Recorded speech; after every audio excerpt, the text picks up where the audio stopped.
আসসালামু আলাইকুম। অফ ট্রেকে সবাইকে স্বাগতম। অভিনন্দন টাইগারদেরকে 25 রানে নেদারল্যান্ডসের বিপক্ষে জয়লাভ করার জন্য। এবং এই জয়ের মাধ্যমে বাংলাদেশ ক্রিকেট দল এখন সুপার 8-এর পথ আরো সুগম করে ফেলল।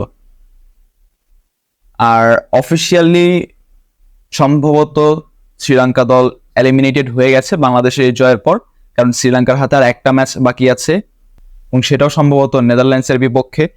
এবং শ্রীলঙ্কার যেহেতু 1 পয়েন্ট, সো নেদারল্যান্ডসের বিপক্ষে যদি শ্রীলঙ্কা উইন করে তাহলে শ্রীলঙ্কার পয়েন্ট হয়ে যাবে 3 অ্যান্ড বাংলাদেশ 4 পয়েন্ট। সো এখন জাস্ট কম্পিটিশন হবে বাংলাদেশ এবং নেদারল্যান্ডসের মধ্যে। বাংলাদেশ যদি নেপালের বিপক্ষে জিতে যায় তাহলে কোনো কথা ছাড়া, কোনো সমীকরণ ছাড়া টাইগাররা চলে যাবে সুপার 8-এ। আর যদি বাংলাদেশ নেপালের বিপক্ষে হেরে যায় আর নেদারল্যান্ডস শ্রীলঙ্কার বিপক্ষে জিতে যায় তাহলে রান রেটের মধ্যে দিয়েও বাংলাদেশ কোয়ালিফাই করবে সুপার 8-এ। তবে এখনো আইসিসির সেই ফিকচার অফিসিয়ালি ভাবে বাংলাদেশকে কোয়ালিফাইড দেখায় নাই এবং শ্রীলঙ্কাকে অফিসিয়ালি এলিমিনেটেড দেখায় না। আর এখন যেই রুলস হচ্ছে বা যেরকম ভাবে কম্পিটিশন গুলো হচ্ছে সেখানে কোনো দল এলিমিনেট হয়ে গেলে তাকে এলিমিনেশন দেখায় না, এইভাবেই থেকে যায়। যারা কোয়ালিফাই হয় তাদের নামের আগে কিউ থাকে। সাকিবের প্রত্যাবর্তন, সেন্ট ভিনসেন্টে 11 বছর পর আন্তর্জাতিক ক্রিকেট ফিরল এবং সে সাথে ক্রিকেটে সাকিব আল হাসানও ফিরল। সাকিবের যেই 64 রানের একটা নক ছিল 42 বলে, আউটস্ট্যান্ডিং। যদি সাকিব আল হাসান অধিনায়ক থাকতো তাহলে বলা যেত captain leading from the front. মাঠের অধিনায়ক নাজমুল হোসেন শান্ত, বাট আনঅফিসিয়ালি কলা কৌশল দিক দিয়ে সবকিছুর অধিনায়ক সাকিব আল হাসান। সাকিবের ফিরতে হতো, সাকিবরা জানেন সাকিবদের ফিরতে হবে, তারা জানেন কিভাবে ফিরতে হবে। চ্যাম্পিয়নরা কখনো হারায় না।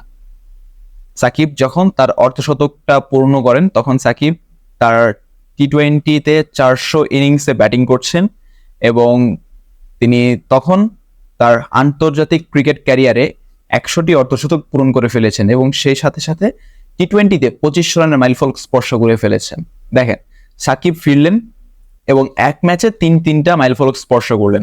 প্রথমত 400 ইনিংস ব্যাটিং করেছেন, দ্বিতীয়ত 100টি অর্ধশতক পূর্ণ করেছেন এবং তৃতীয়ত হচ্ছে 25 রানের টি-20 রানের মাইলফলক স্পর্শ করলেন। এখন মেবি সাউথ আফ্রিকা ম্যাচের পর বীরেন্দ্র সেহবাগ বলেছিলেন সাকিব আল হাসানের অবসর নিয়ে নেওয়া উচিত।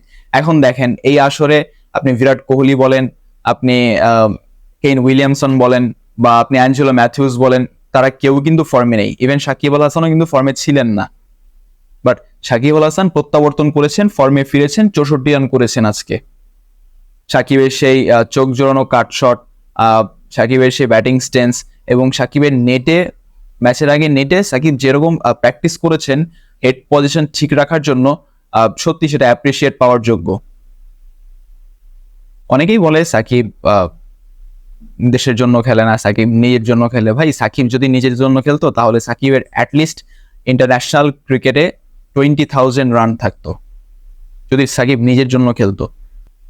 এখন দেখেন, সাকিব যখন ফর্মে থাকে না তখন অনেকেই বলে যে সাকিব যখন ফর্মে থাকে না তখন সাকিবের ফ্যান বেজরা 2019 বিশ্বকাপের পরিসংখ্যান শো করে। এখন একটা প্লেয়ার সব আইসিসি ইভেন্টেই ভালো করে যাচ্ছে এবং যেই প্লেয়ারটার সবচেয়ে বেশি ভালো একটি আইসিসি ইভেন্ট ছিল 2019 বিশ্বকাপ, সেইটা দেখানো যদি অপরাধ হয় তাহলে হ্যাঁ, তারা অপরাধী, ক্রিকেট প্রেমীর অপরাধী।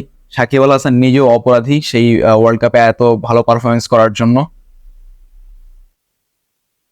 বাংলাদেশের জয়ে বাংলাদেশের দর্শকদের শান্তি, সাকিব আল হাসানের পারফরমেন্সে দেশের ক্রিকেট প্রেমীদের শান্তি এবং বাংলাদেশ সুপার 8-এ কোয়ালিফাই করলে, নেপালের বিপক্ষে জয়লাভ করলে আই থিঙ্ক তখন whole Bangladeshi cricketers, whole Bangladeshi supporters will be happy.